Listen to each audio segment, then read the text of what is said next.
Imagine a neighborhood so picture-perfect, it's practically a prison.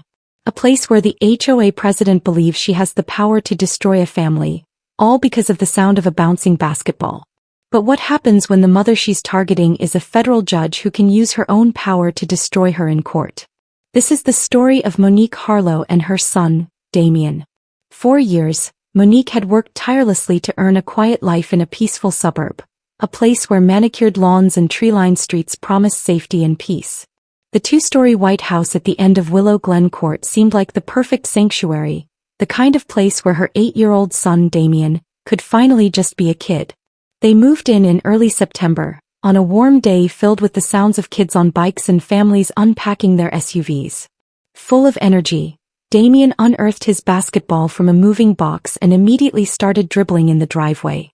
The rhythmic thump-thump-thump echoed off the concrete, a cheerful soundtrack to their new beginning. Then 10 minutes later a presence appeared. A woman with short blonde hair and a rigid smile marched to the edge of the driveway, a clipboard held like a shield. "You must be the new neighbors," she announced, not waiting for a greeting. "I'm Cheryl Whitman, HOA president." Monique straightened up, forcing a polite expression. "Nice to meet you." Cheryl's eyes fixed on the basketball in Damien's hands, then flickered to Monique. "We have noise guidelines here. That constant bouncing can be disruptive to the atmosphere." She let the word disruptive hang in the air, sharp as a warning. Damien froze, the ball still in his hands. Monique's stomach knotted. She'd been here less than an hour, and already there were rules about her son playing on his own property. She managed a strained smile. "We'll be mindful." Over the next week, Cheryl's presence became a fixture. If Damien left his bike leaning against the garage, she would happen to walk by and mention it. If Monique's garbage can was a few inches off the curb, a friendly reminder email would land in her inbox. One afternoon, Damien came inside looking defeated. "She told me I can't bounce my ball unless it's before 5 p.m., he mumbled, slumping onto the couch. "Did she say why?" Monique asked, a slow exhale, her only attempt at calm. "She said it ruins the neighborhood vibe," he replied, mimicking Cheryl's clipped, patronizing tone. Monique bit her tongue. As a judge, she had faced down far more absurd arguments, but here in her new home, all she wanted was peace for her son. A mental note was filed away. Cheryl was watching them. A few days later, Cheryl cornered Monique on her way back from the mailbox. "I noticed Damien's been bouncing that ball again outside of approved hours." Her voice was low but sharpened with irritation. "Approved hours?" Monique's eyebrow rose. "It's all in the HOA handbook," Cheryl said, tapping her clipboard. "We have to maintain a certain standard here." Monique fought a laugh. "My son is 8 years old, Cheryl. He's playing in his own driveway." Cheryl's lips pressed into a thin white line. "We'll see how this goes." With that she walked away. It was a small exchange, but something inside Monique shifted. This wasn't about basketball. It was a power play, a campaign of control. In the evenings, Damien would still dribble his ball, but now he'd glance nervously toward the street. Monique started noticing Cheryl's SUV passing their house with an unnerving frequency. A week later, as Monique trimmed her hedges, Cheryl slowed her walk to watch. "Those are technically supposed to be level with the walkway," she said casually. "Not taller." Monique met her gaze. "They're fine." Cheryl's smile tightened. "I suppose that's one opinion." Monique finally understood. This was about hierarchy. But she had no intention of bowing to a self-appointed tyrant. She also knew people like Cheryl didn't just stop, they escalated. And the escalation would come from a direction she could never predict. He was right. Monique didn't realize just how far Cheryl was willing to go until the day her son disappeared. By the second week of October, the tension between the two neighbors had gone from irritating to utterly exhausting. Small remarks had escalated into official complaints. Formal letters slipped into Monique's mailbox inside stark white HOA envelopes. The first was about excessive noise, the second about improper use of driveway space. The third, Monique read twice to be sure she wasn't imagining it, claimed Damien's basketball posed a risk of property damage and potential injury to passersby. Monique saved them all in a folder. Her legal training had taught her that documentation matters. One Thursday, Monique returned from court later than usual. Damien sat at the kitchen table, sketching, his basketball resting on the counter. Cheryl came over again, he said quietly. She told me I can't leave my ball outside anymore because it's an eyesore. Monique bit her tongue. In her career she'd heard a lot of outrageous things, but swallowing her anger in her own home was proving to be the hardest challenge yet. That weekend, Monique attended her first HOA meeting. She sat in the back listening to residents discuss landscaping budgets until Cheryl stood up to speak. "We have a matter of ongoing concern," she began, her voice ringing through the room. "A resident's child has been repeatedly violating noise restrictions. The issue persists." Every head in the room turned toward Monique. Monique stayed calm and rose to her feet.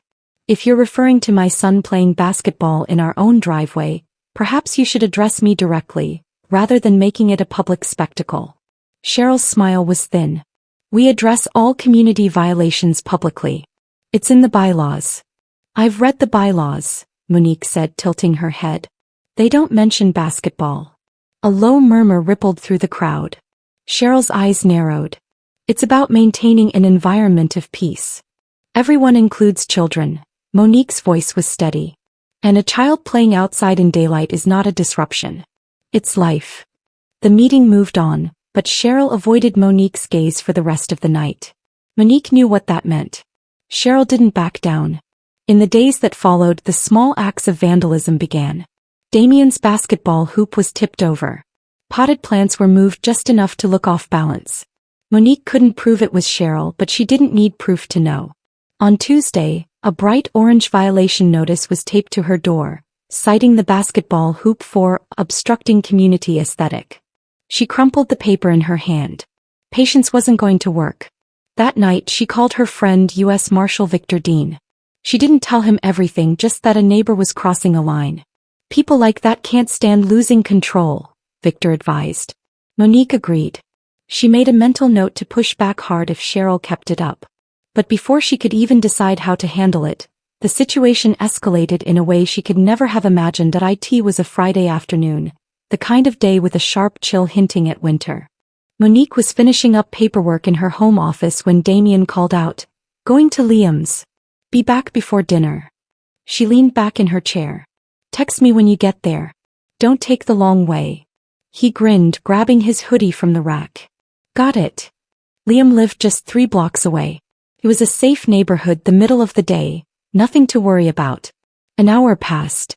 Then Monique glanced at the clock. It was nearly 6 o'clock. He should have been home by 5:30. She pulled out her phone, checking their text thread. "Nothing." She messaged him, heading back. No reply. He tried Liam's mom, Kelly. "Hey, is Damien still there?" "Pause. No, I thought he was with you. He left a while ago, around 4:30. The words sent a jolt of ice through Monique. She kept her voice steady. "He didn't make it home." Kelly's tone instantly changed. "Do you want me to check outside?" "Yes, please. I'm going to walk the route." Monique grabbed her coat and rushed out, her eyes scanning every yard, every car. Halfway to the park, she spotted Cheryl by her mailbox. "Have you seen Damien?" she asked, her voice strained. Cheryl's brows rose. "Not since earlier." "Why, did he do something again?" Monique stopped cold. "He's missing." Cheryl's head tilted, her tone unreadable. "Kids wander off. He'll turn up." Something in the way she said it made Monique's stomach drop. "If you see him, call me immediately," she ordered, not waiting for a reply. By the time Monique reached Liam's block, 2 Fairfax County Patrol cars were already there. Officers fanned out, knocking on doors, asking if anyone had seen an 8-year-old boy. One officer asked for a recent photo. Monique pulled one from her wallet. Damien, grinning, holding his basketball. The search widened. Kelly came over, clutching her phone. "My neighbor has a doorbell camera. She saw Damien walk past, but then she showed me this." They hurried to the neighbor's house. The footage was grainy but clear enough. Damien walked along the sidewalk, hands in his hoodie pockets. From the opposite direction, Cheryl's silver SUV rolled into view. It stopped beside him. Cheryl got out, spoke to him, and gestured toward the vehicle. He hesitated, then walked to the passenger side, got in, and the SUV drove away.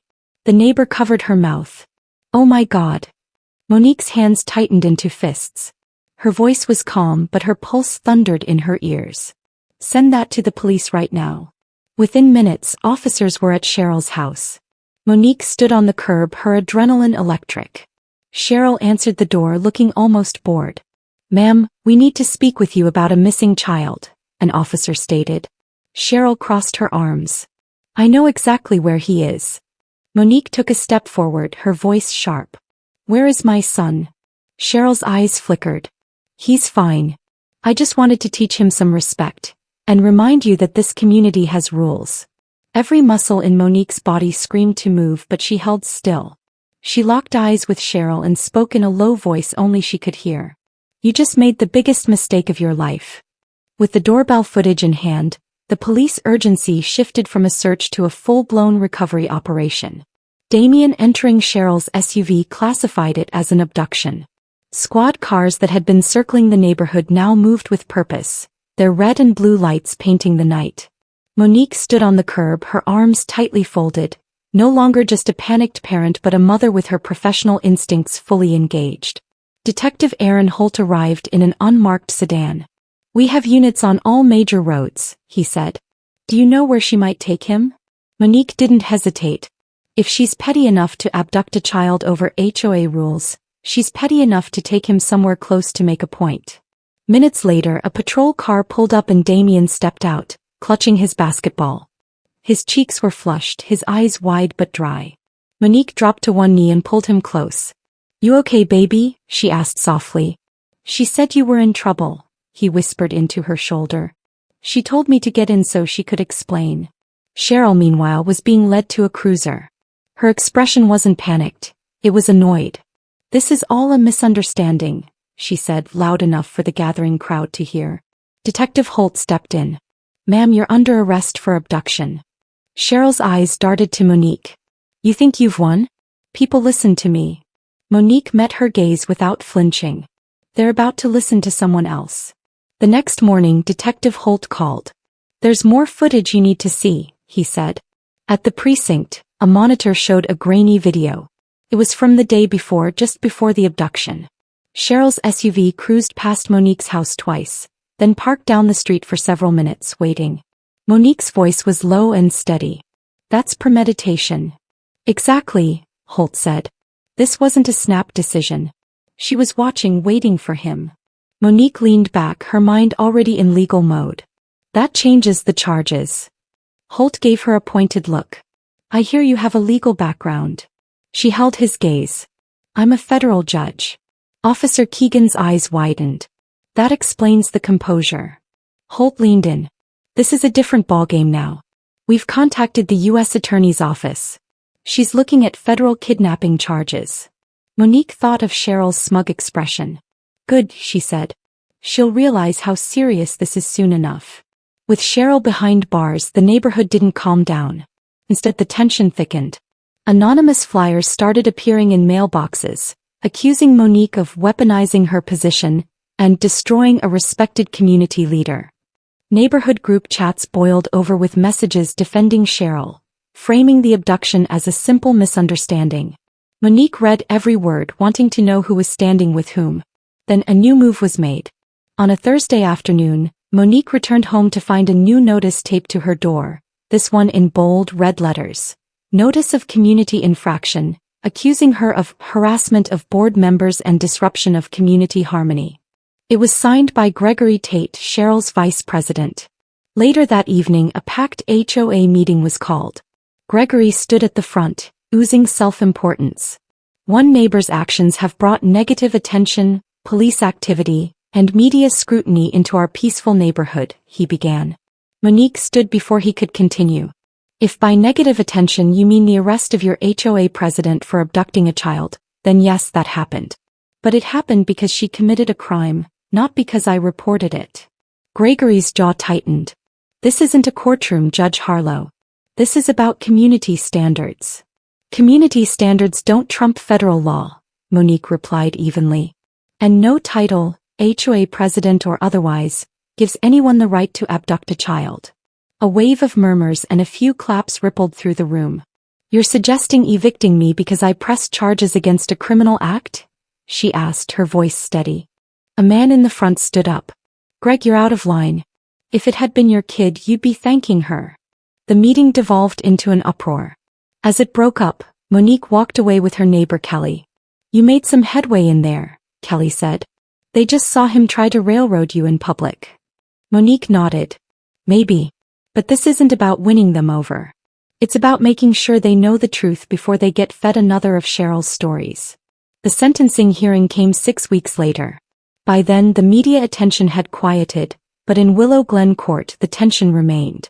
Damien sat in the front row of the courtroom beside Kelly, clutching the same basketball he'd been holding that fateful day. He looked older, more watchful. Cheryl was brought in, a federal jumpsuit replacing her usual polished clothes. She looked smaller, her once arrogant posture now slouched and defeated. Her lawyer asked for leniency, claiming Cheryl's actions were an attempt to protect Damien. The assistant U.S. attorney didn't waste words. This was not protection. This was a deliberate abuse of authority, calculated to intimidate a federal judge through her child. When it was Monique's turn to address the court, she stood without hesitation. "Your Honor, this is not just about my son. It is about every person who has been told that someone else's rules are more important than their rights. My son was taken because someone decided her title gave her power over us. But titles don't excuse cruelty, and authority doesn't erase accountability." The judge sentenced Cheryl to 8 years in federal prison. A gasp went through the courtroom. It was a sentence of finality, one no HOA meeting could overturn. Outside on the courthouse steps, reporters crowded around Monique. She spoke clearly, her voice steady. "The law exists to protect the vulnerable. If we allow it to be bent for convenience, we put every child and every community at risk." This was never about personal grudges. It was about drawing a line that no one has the right to cross. Back in the neighborhood, the change was subtle but immediate. The anonymous flyers disappeared. Gregory Tate resigned from the HOA board. Neighbors who had once avoided eye contact now offered a quiet wave or a friendly nod. One afternoon, Damien was back outside, dribbling his basketball in the driveway. The sound was steady, confident.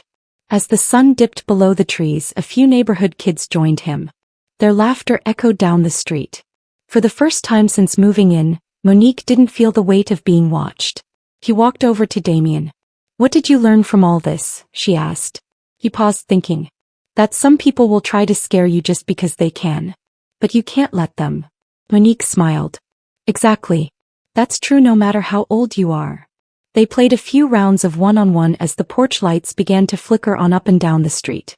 It was a quiet reclaiming of the space Cheryl had tried to control.